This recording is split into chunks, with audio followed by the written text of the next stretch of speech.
My name is Allie. Hi, everyone. Nice to meet you guys if you're joining for the first time. And then we're joined today by Stacy. Stacy is our VP of Retail Insights, and she's going to be leading. I'm going to be teeing up some questions for you today, Stacy, and you're going to be answering them. It's going to be really fun. I'm excited to see where the conversation goes. And with that, we'll get into the agenda. We're going to talk about a lot of things because when you're talking with your Walmart team, it can be really fun stuff like innovation on the modulars, item swap, quick mods, or it can be some not so fun things like compliance issues. So we're going to kind of reach through the gamut of what you might be talking about with your buyer, have a quick conversation on those, and then we're going to get to the general questions and discussion.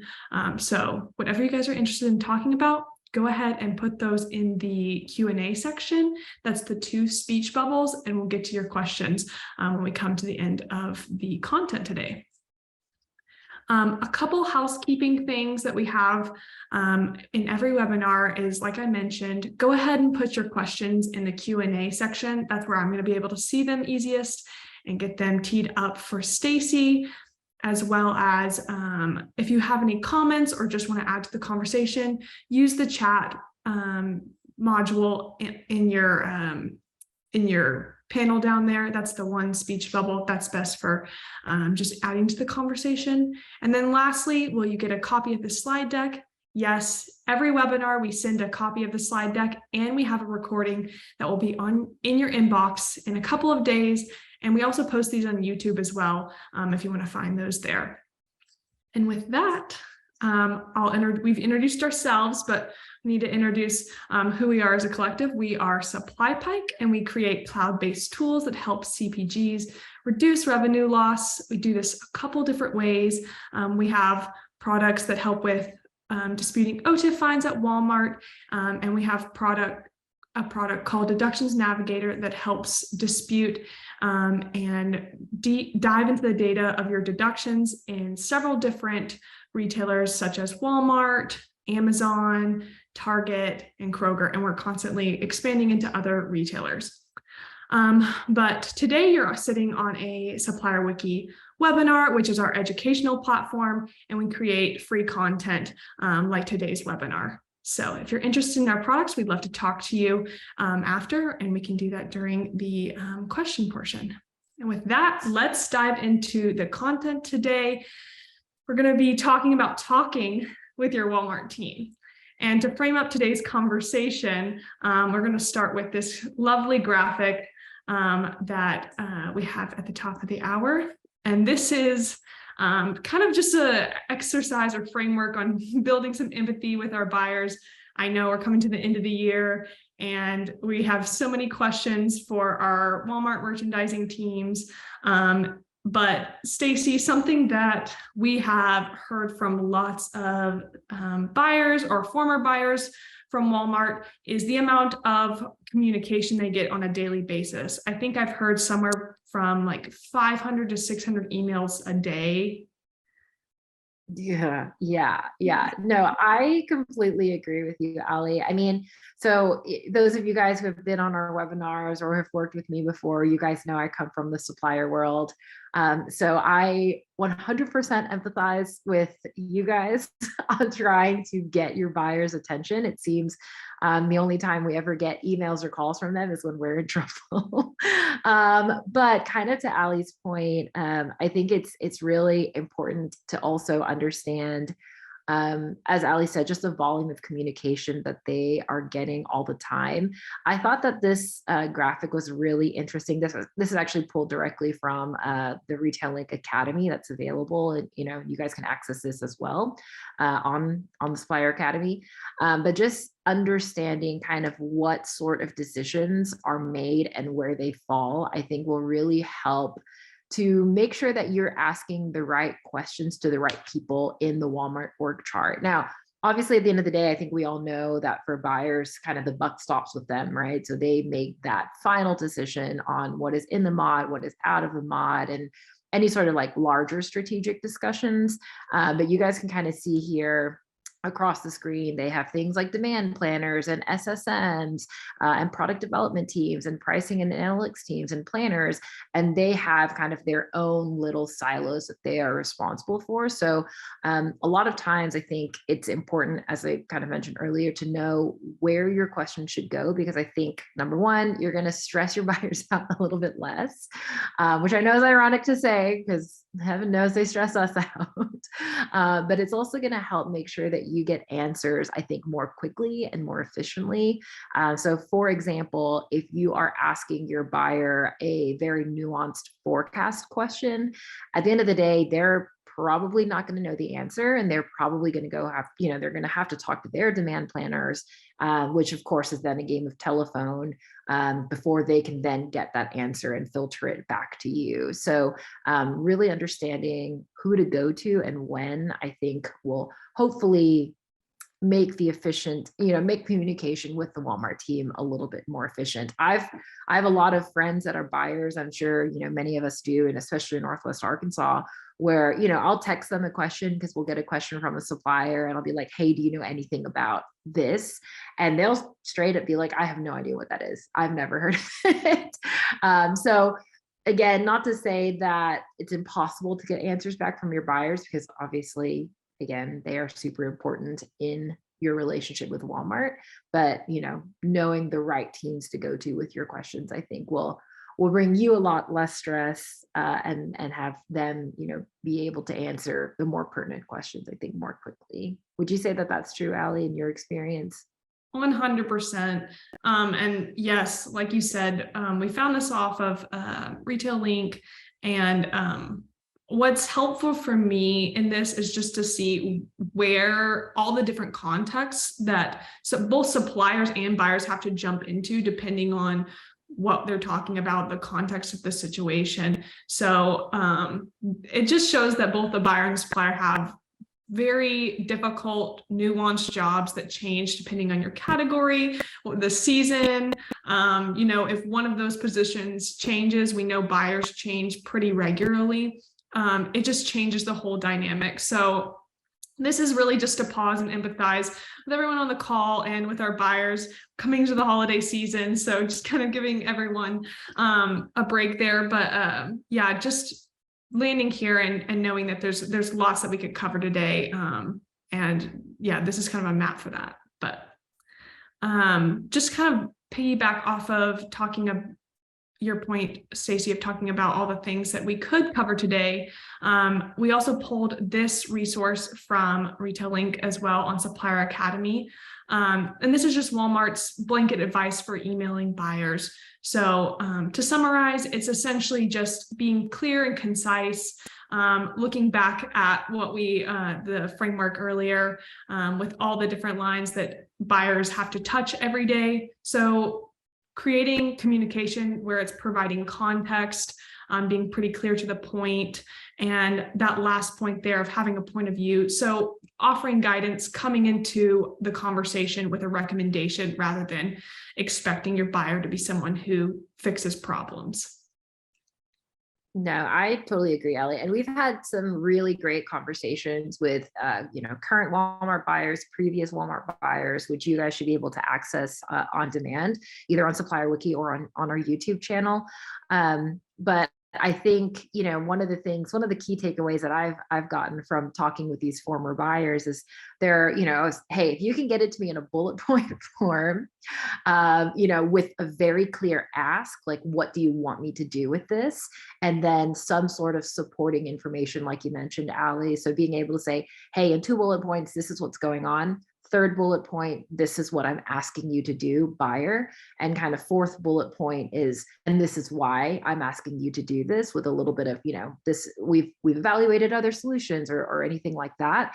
It gives them a very clear understanding of what they need to do. We've heard from a lot of buyers. Now, obviously, it's never ideal, but we've heard from a lot of buyers where they're like, hey, if it's going to be a storybook, I'm not reading it. Like, if it's going to be a storybook and you need to give me that much context, get me on the phone if you can, and let's talk about it that way. If you want something done quickly, bullet points, are the way to go, and a very clear CTA, call to action, on what the buyer needs to do with the information that you're sending over. So I thought that was a really nice pro tip from some of the buyers that we've spoken to in the past. Yes, and I think something that some of the buyers we've talked to in the past have mentioned is, if it's a new buyer or it's new to you, one of the first questions is, how do they want to be communicated with? So if they're a buyer that wants to jump on the phone if you have a question, and they're not going to bother reading an email that has a one-line question, even if it's in this perfect format, just knowing your buyer, because they're going to change depending on who's sitting in that seat. Definitely. Yeah. All right, so we're going to start off talking about some of the fun things that you get to talk about with your buyer, the exciting things such as changes at the modular, and some of the initiatives that you can use to grow your business. So this is pretty basic here, but essentially a modular is the playing field for both your products and is essentially the execution and performance of the merchandising team. So this is their game board, and this is where their performance is going to be pulled from. And here's just a quick list of all the things that it takes to plan the modular that we're all pretty aware of.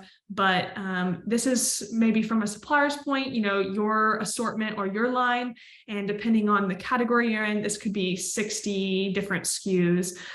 So it starts with customer insights, strategic alignment, assortment selection, layout and drawings, financial review, execution, and then post-modular, how do things perform?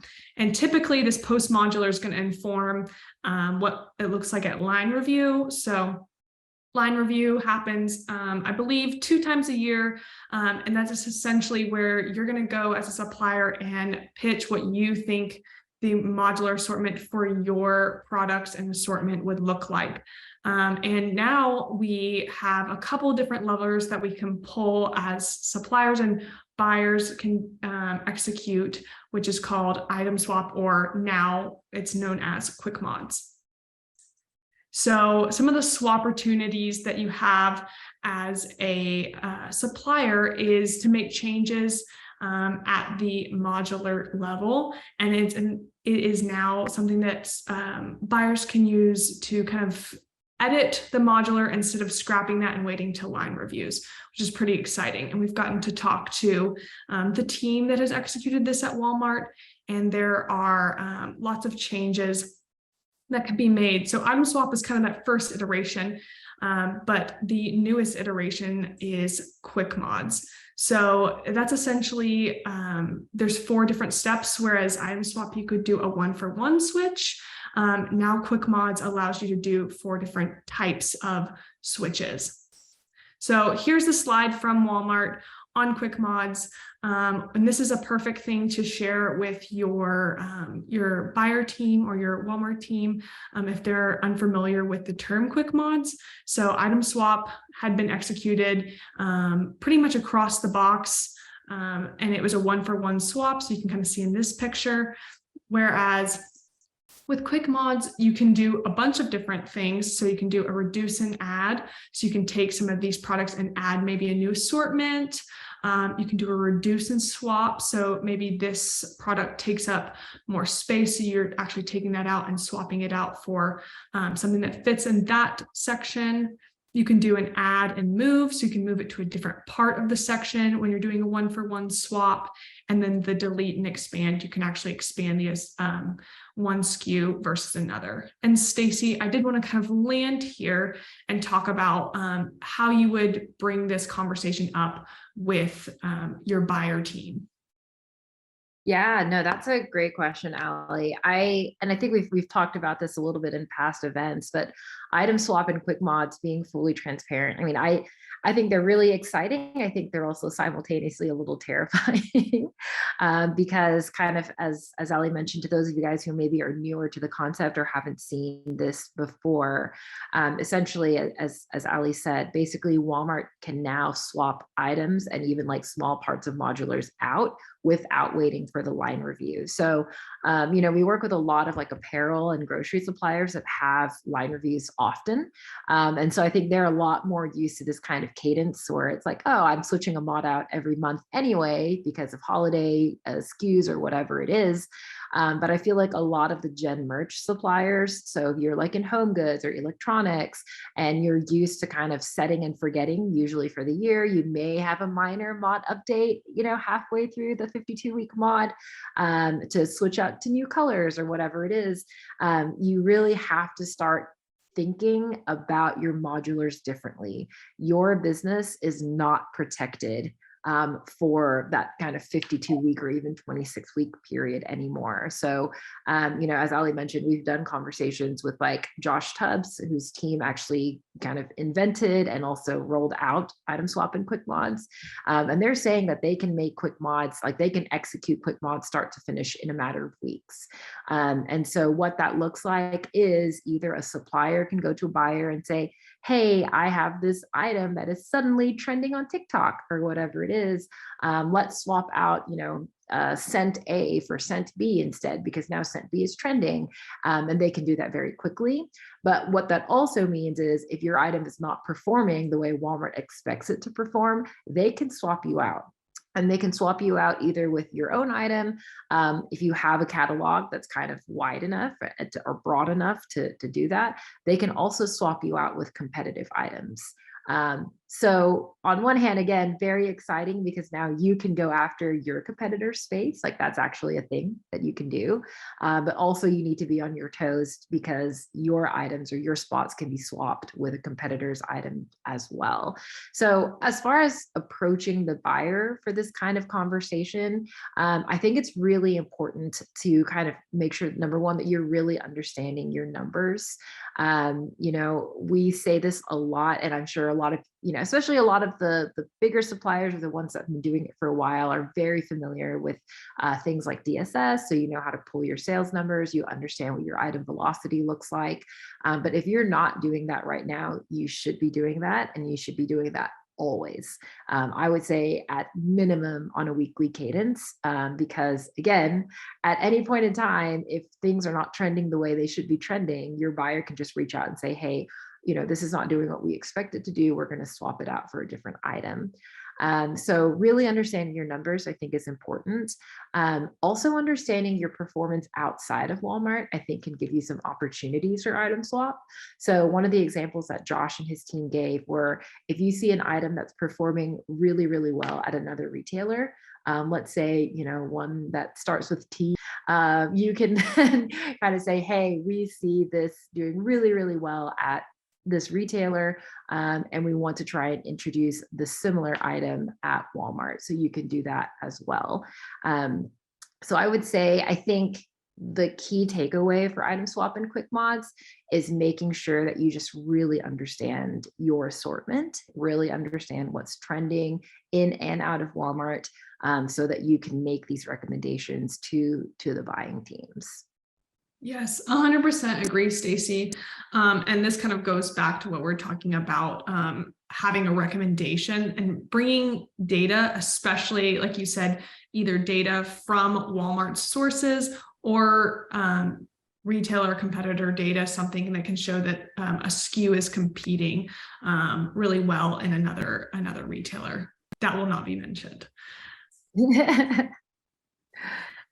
Yeah, so we essentially covered this, but again, it's just it's good to have a good working relationship with your buyer if you're going to make these types of recommendations, and essentially being adaptable to what's happening in the store and partnering with your buyer to make the assortment as successful as it can be. And now we're going to get into, oh, go ahead, Stacy. Oh, sorry, Ali. I was just saying one thing I would add, as we're thinking about things like item swap and quick mods, because as I mentioned, it is really exciting. There's a lot of opportunity that's out there, but I would be very cognizant about how you are forecasting your items and how you're planning to bring items in to be able to fulfill these kinds of initiatives. It's something that I think that even Walmart is having to think through a little bit, because again, item swap on paper sounds really, really great. And I think for the consumer, I think it's amazing, right? Because being able to very quickly get items that are trending or that are popular, I think that's very, very powerful for the consumer.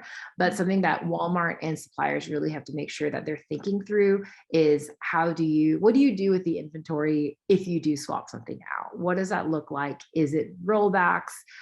Is it clearance? Who's paying for those things? Is it Walmart? Is it the supplier? I think one thing that we've started to see discussions around, so something that I would recommend that you guys think about as well, is how much inventory should you be bringing in for the modular, knowing that your item may be swapped out by your own accord or by Walmart's requirements, because you don't want to be stuck with, if you bring in a year worth of inventory or something like that, you don't want to be stuck with 6 months of inventory if your item gets swapped out 6 months from now.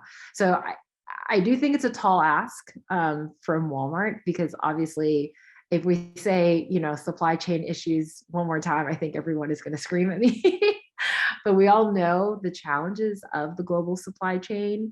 And so how do you balance making sure you have sufficient inventory to keep stores in stock, but not create a scenario where you are overstocked if your items get swapped out for whatever reason that is. So definitely something to be thinking about, and something to challenge your buyers on as well a little bit. I think we run into situations where a lot of our supplier partners, understandably, are very nervous to kind of bring up these kinds of discussions to kind of push back on their buyers a little bit.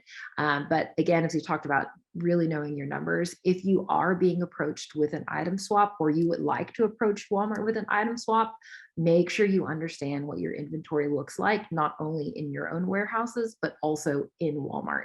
Are you a type 20 item? If so, how much product is left in the DCs? How long will it take you to work through that product? Or do you have a lot of weeks of supply in stores, for example? You don't want to create a scenario where you're doing an item swap and you have new sales, which is great, but now you are on the hook for writing a huge check to clearance all your product out that is being replaced. So just things to think about as you're having these conversations. Yeah, thank you for kind of teasing that out, because the implications of this, you're right, can lead to other scenarios that make it a little bit more complicated. Yeah, so I appreciate that, Stacy. And with that, kind of to lead into this, is some of the difficult things to talk about with your Walmart team. So OTIF is something that I know a lot of suppliers are looking at, especially here at the end of the year. And with fines rolling out here pretty soon. So let's get into this conversation. So generally, the OTIF process that we've recommended is a 2-defense system, and that's starting with your buyer. And that conversation, something that you say a lot, Stacy, is mileage may vary. So this is not a situation of every OTIF pithy fine that comes out having a conversation, but rather the bigger monthly disputes with OTIF. Stacy, do you want to talk about some of the ways to have that conversation in a productive way?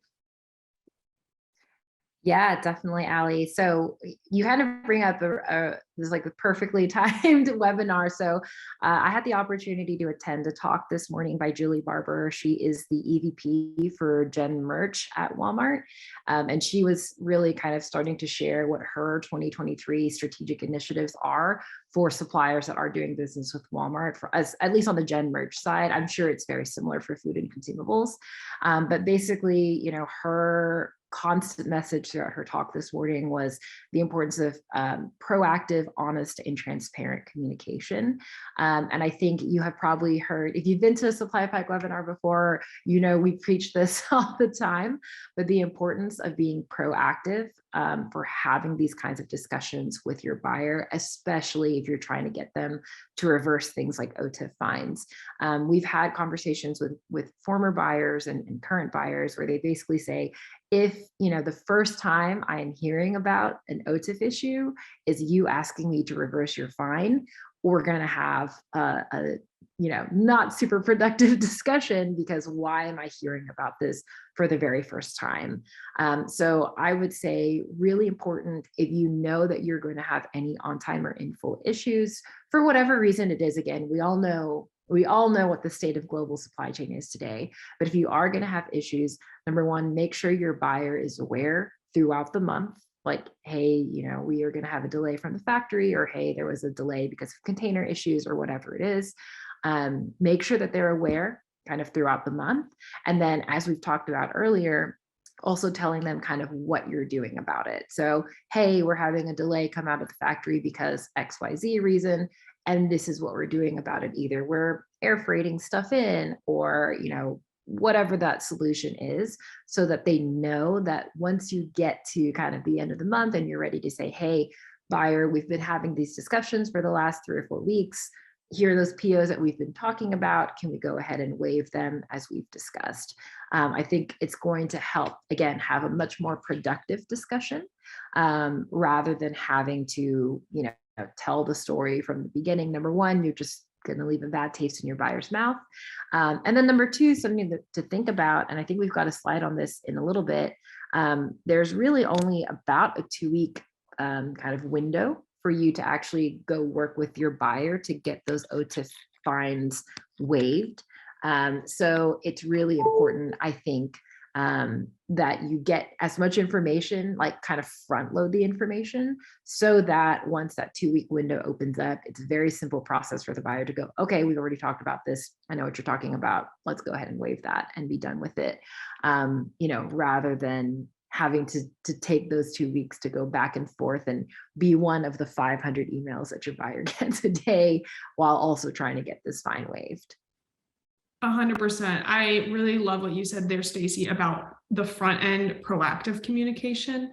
And in the dispute process, I mean, that starts with the supplier, kind of how we have outlined here, checking that OTIF scorecard weekly, seeing those projected fines, having the conversations ahead of time with the buyer, and gathering that documentation that helps support that. So your buyer can help waive those fines once they hit into projected fines. But if not, there's lots of different ways to go ahead and dispute invalid OTIF fines.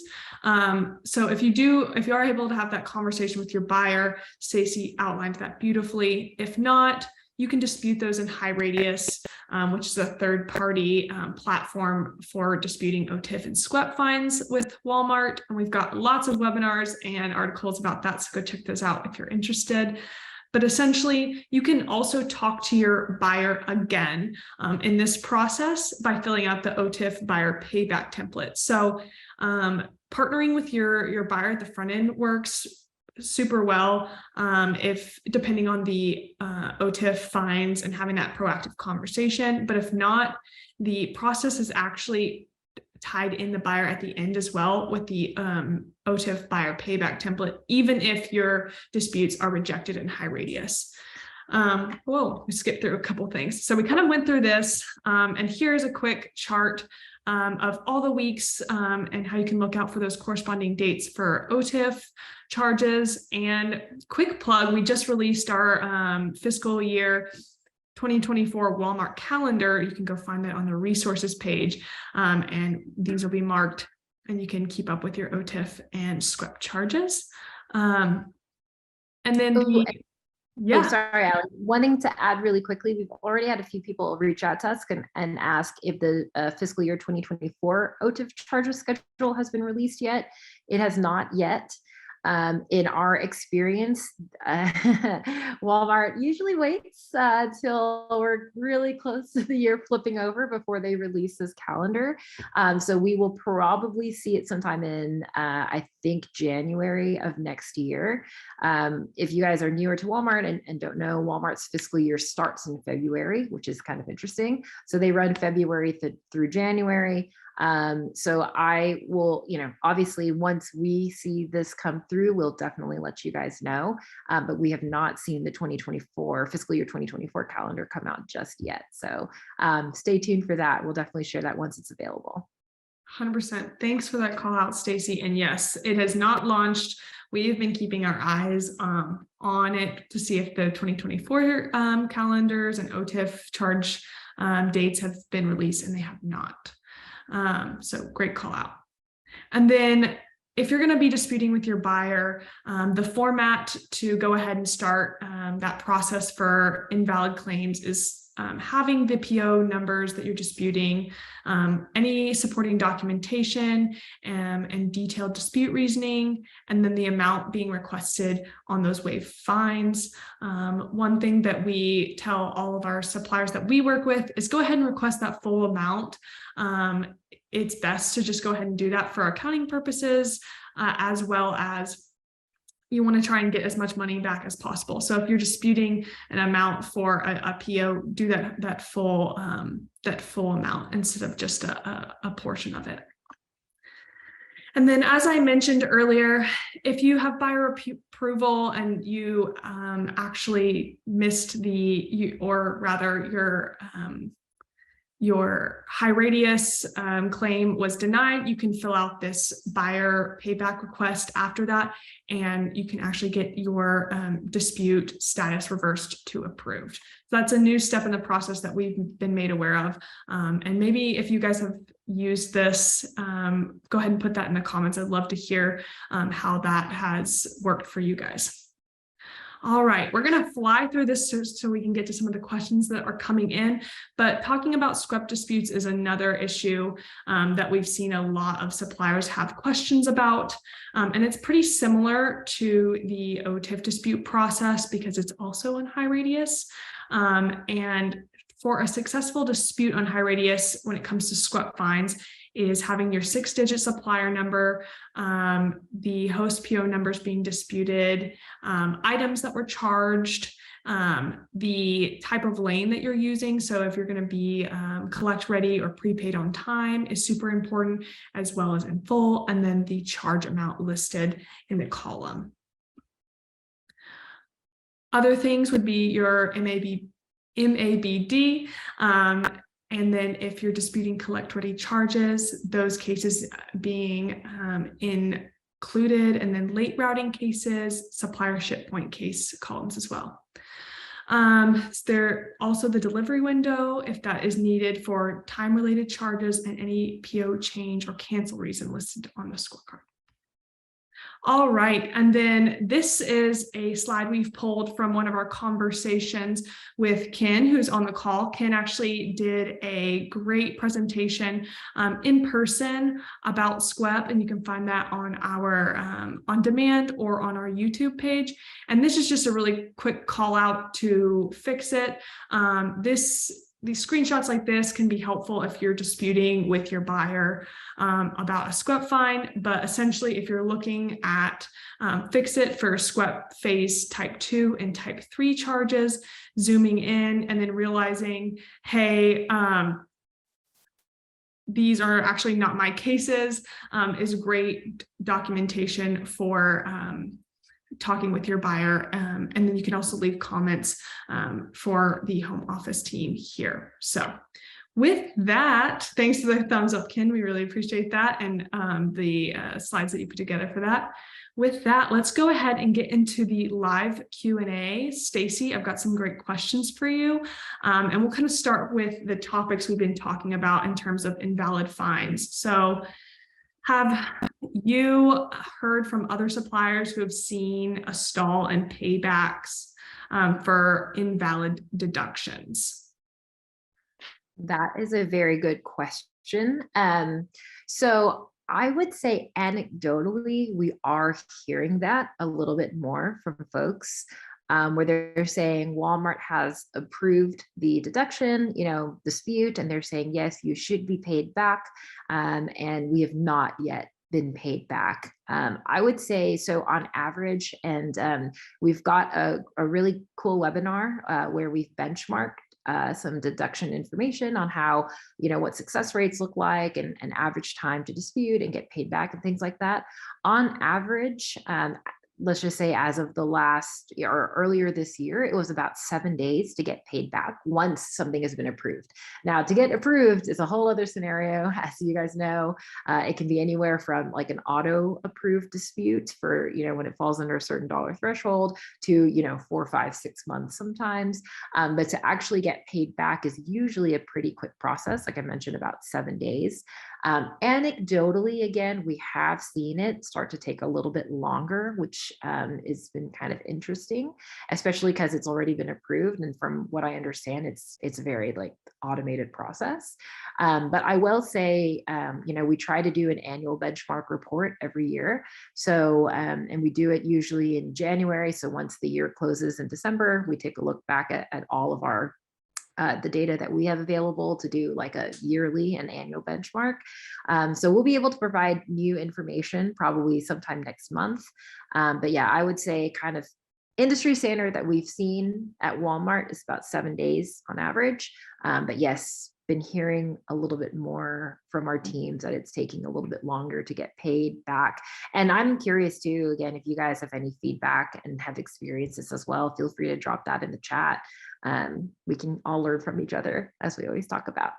Yeah. And let's say I want to ask a question to someone about this from the Walmart side. Is my buyer the right person to talk to about this? And if so, how does that conversation look like?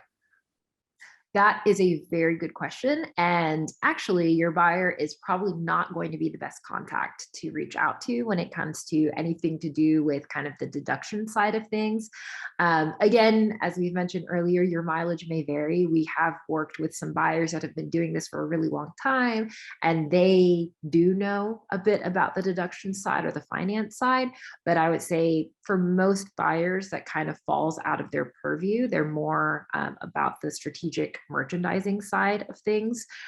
So I would actually recommend that you reach out to the Enterprise Business Solutions or EBS group at Walmart. They are an internal Walmart group, and they're excellent. And they can give you resources. So if you're able to give them like your dispute number or your PO number, whichever it is, they can usually find they do research for you internally and let you know what the status of that particular dispute is. And I believe, Allie, if we're able to share the EBS contact information in the chat, that would be awesome. There's a phone number. There's also an email address. If not, we'll definitely be happy. You guys can either reach out to us and we'll share it with you guys, or we should be able to share it in our kind of follow-up emails after today's webinar. Yeah, I'll be sure to share this while I'm asking some questions. I've got it pulled up here because suppliers ask it pretty regularly. So I'll be sure to share that in the chat here in a second. Another conversation that can be difficult to have with your Walmart team. Stacy, what are some tips on having a successful price increase meeting with your buyer? That is a very good question. And also very timely, because again, I kind of mentioned that I had, or that I attended the talk by Julie Barber this morning, and she, shared some information about that. So a couple of thoughts there. First one, wanted to just kind of get this out of the way, which I thought was really interesting, is Julie mentioned this morning that they are actually starting to see price decreases coming from their supplier partners, at least in Gen Merch. She specifically cited container prices going down, as kind of we all know. We remember kind of at the peak of the pandemic, containers were going at like $20,000 a container, which is kind of crazy. And it's since dropped to, on average, about $3,000 to $5,000. And so with that, she has mentioned that some of her suppliers are bringing cost decreases to Walmart. So something that I would kind of encourage your teams to look at and think about, as in within the context of what your competitors might be doing. So again, I was on the supplier side, so I fully understand. Sometimes cost increases are just things that you cannot avoid, but just things to think about, that you don't want to be the supplier coming with a cost increase if other suppliers are proposing cost decreases to Walmart. So just something to think about. Now, that said, again, we all know that cost increases sometimes are they're just out of your control, especially, and Allie, we can see your screen, just FYI. But cost increases sometimes out of your control when it's things like, commodity price increases and things like that. So Julie's recommendation for that, if you're going to bring those to your buyers, are make sure that you have some sort of win-win scenario in mind. So if you are going, you basically, she's like, you can't just go to a buyer and say, hey, we need a cost increase because XYZ reason.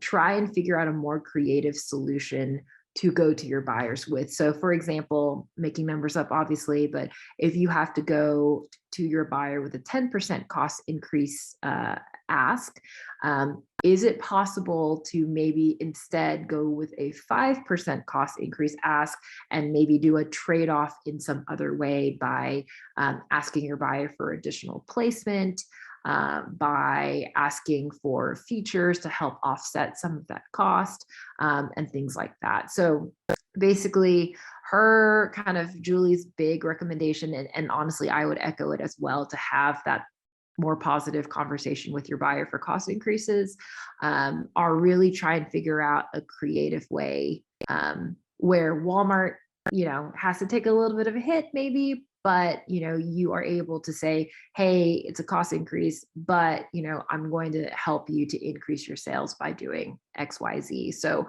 essentially, if you're asking for Walmart to make an investment in you, the supplier, which that's what a cost increase is, what investments are you making in return with that? So maybe it's, hey, we're willing to increase our ad spend on walmart.com or whatever it is. Again, just so that it's a win-win scenario for both. Now, I would say, again, having proposed many price increases myself, when I was on the supplier side, data is your friend. So I would say really understand why you're asking Walmart to do a cost increase, really understand the commodity markets, because just so you guys know, Walmart receives weekly commodity reports, especially on the buying desks. So like if you are in home goods and you have to do like an increase in plastic, a plastic good or whatever it is, really understand what the commodity markets look like. Because if commodities are going down and you're asking for a price increase, like it's not going to be a good conversation to have. So understand your data, understand, try and be creative about how you're asking for these cost increases. And then, kind of start there and really see where that takes you. Hopefully that's helpful. Yes, that is helpful. And it sparked another question about the collect pickup program. I've seen a lot of suppliers lament this collect pickup program because it's increasing the cost of shipment. So you have a fuel surcharge and you have a pickup surcharge. Would this be a valid reason to have a price increase? And if not, how do you go about having that conversation with your buyer? That is a very good question, Allie. I will say and again, you guys are going to hear me, be a broken record. Your mileage may vary. Again, every buyer is going to have a slightly different take on this. I will say the likelihood of you getting a cost increase approved because of the collect pickup program, very unlikely. This is essentially Walmart's way of saying like, hey, we're we're taking on some of the burden of the increased, costing. And so we expect you to do that as well. Now, one thing I am very curious to see, and if you guys have experienced this, please drop this in the chat. So as we all know, the pickup surcharge is it's a percentage based on whatever department that you ship to. And that's it is what it is. Now, Walmart did say in the beginning that they were going to adjust this monthly. We've not seen any monthly adjustments, so that's kind of interesting, number one. Number two, we have heard that basically, according to Walmart, their fuel surcharge is supposed to flex according to the price of gas. So obviously they introduced this, I believe they announced this July 4th weekend of this year, which is gas was kind of at a very, very high level. And since then, gas has obviously come down pretty significantly over the last couple of months. I saw that it's under $3 in Northwest Arkansas, which I'm really excited about. I remember the $2 days like last year, but that's fine. So I'm curious, according to Walmart, again, their fuel surcharge is supposed to flex with the gas prices. Have you guys seen that in your numbers? I believe they just released the collect pickup program charges for October. They released it this week, so you guys should be able to see it in high radius.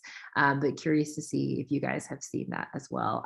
One other question, Allie, that we get a lot and just wanted to throw out here, is it going away? I would say right now we've not seen any kind of communication indicating that at all. It is a new revenue stream for Walmart, and one that's really helping them protect their margins, especially in this kind of inflationary period. So I would say it's probably here to stay. I don't think that you're going to get any cost increases or pass those along to Walmart. But again, you can work with Walmart, at least start the discussion to see, are there any other inefficiencies that you can take out of your supply chain to help offset some of this cost? So yeah. And we just got another question about collect pickup program as well. Is there any way to see what POs they based the collect pickup program charges on, and do they get affected by overages and shortages? That is a good question. So collect pickup program, from what I understand, is not necessarily going to be affected by overages and shortages. That would fall more under the on time in full and or AP deductions buckets, because that's when they're really taking a look at what counts were received. And that's when they determine either the fines on the OTIF side or the deductions on the AP deduction side. So to see what POs are being affected, I believe you can actually pull this out of high radius. So quick kind of information on this one. If you don't have access to high radius right now, you'll need to request an account for that. It's actually a third-party application, so it's not in Retail Link.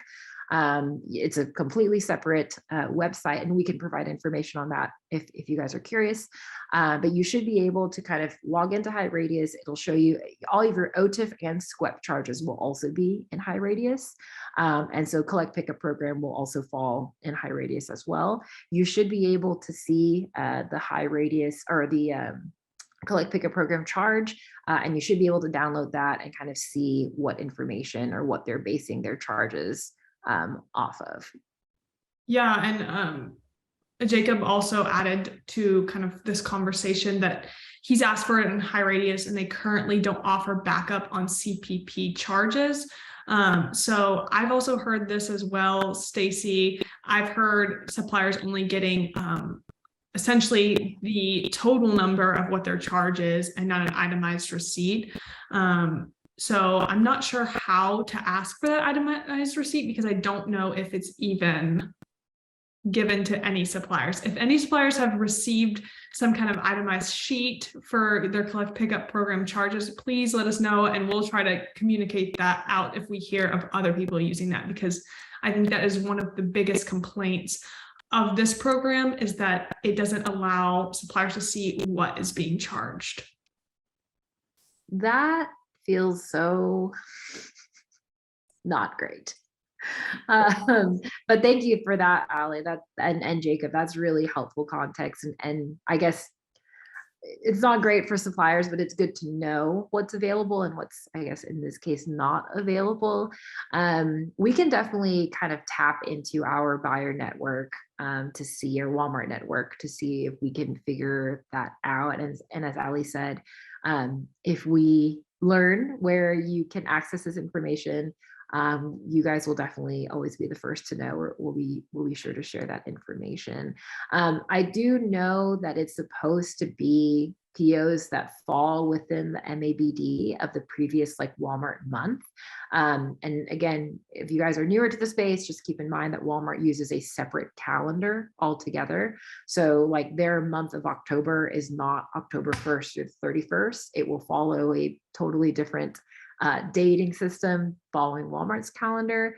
And as Ali mentioned, you should be able to access that calendar on Supplier Wiki. Again, if you're newer to the space, and I would follow essentially the closest I can get you without an itemized receipt is look for POs that have MABDs that fall within kind of the previous Walmart month. And hopefully that will get you somewhat close. Yes, yes. So also mentioned is that the tool for that is under development but not available at this time, which is really helpful to know that there might be a light at the end of the tunnel. But I have seen a lot of suppliers who have done their own calculations on Walmart supplier support group for the collect pickup program that's helped them understand. So maybe following the template that's been outlined there, if you're not a part of the Walmart supplier support group on Facebook, highly, highly recommend it.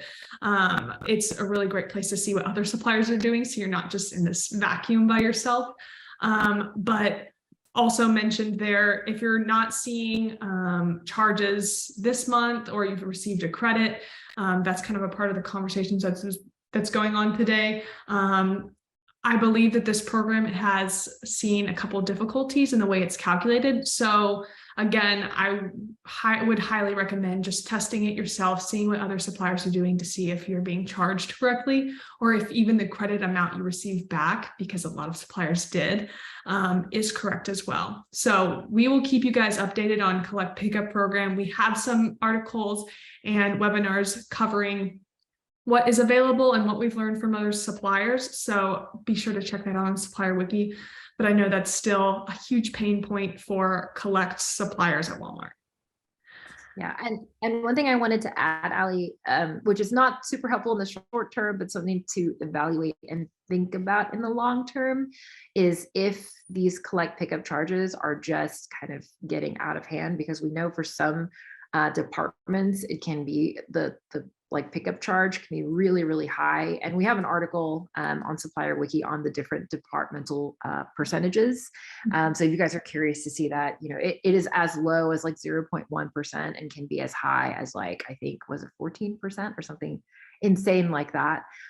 So really recommend looking at those if you aren't aware already, number one. And then number two, something to think about long term is we have started conversations with some suppliers on them wanting to switch from collect to prepaid. There are a lot of pros and cons to both prepaid and collect, so it just really depends on, you know, what your strengths are as a supplier. But we also have a lot of webinars about kind of the differences between being a prepaid and collect supplier, what expectations are for prepaid suppliers. Obviously, you have a lot more control. You don't have to deal with the collect pickup program charges.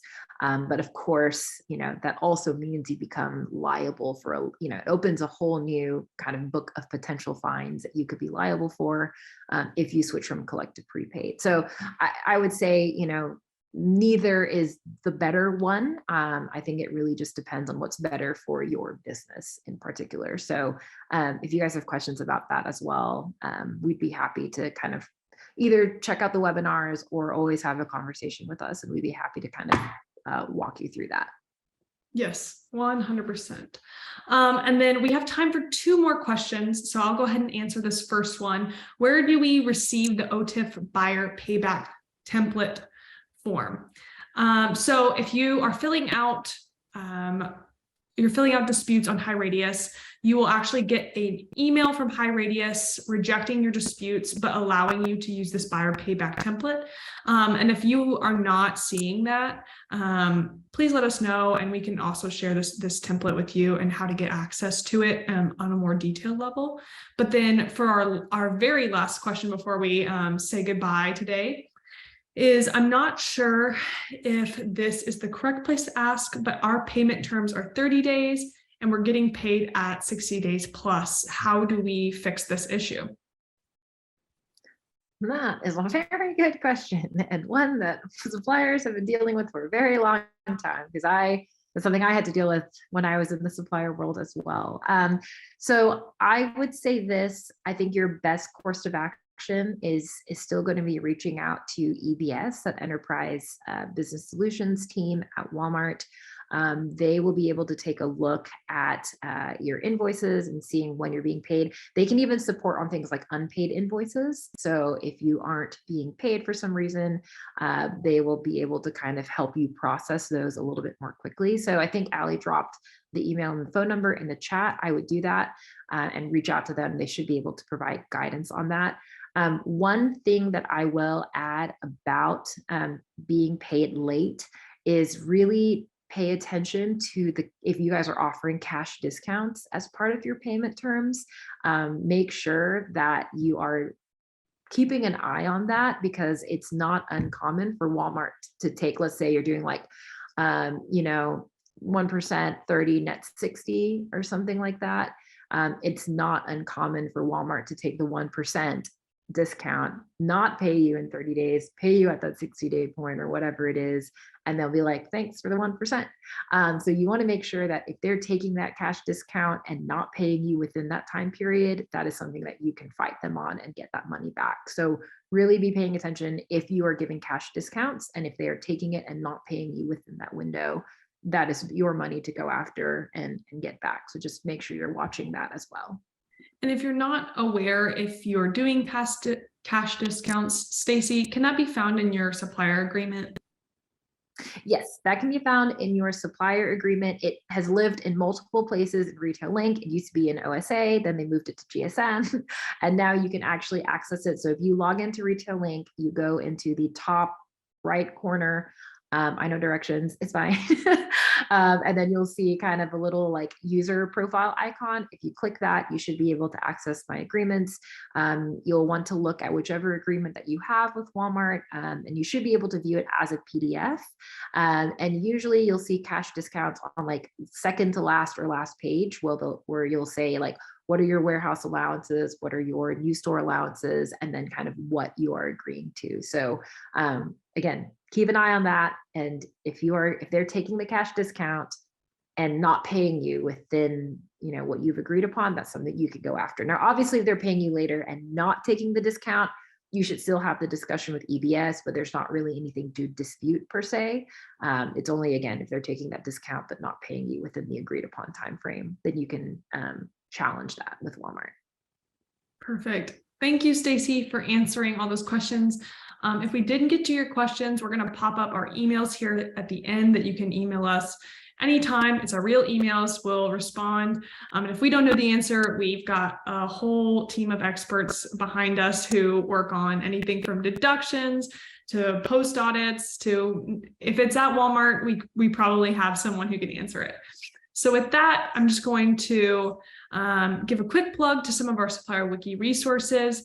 We build relevant, always free resources for you suppliers out there. So if there's something you want, again, just email us or let us know.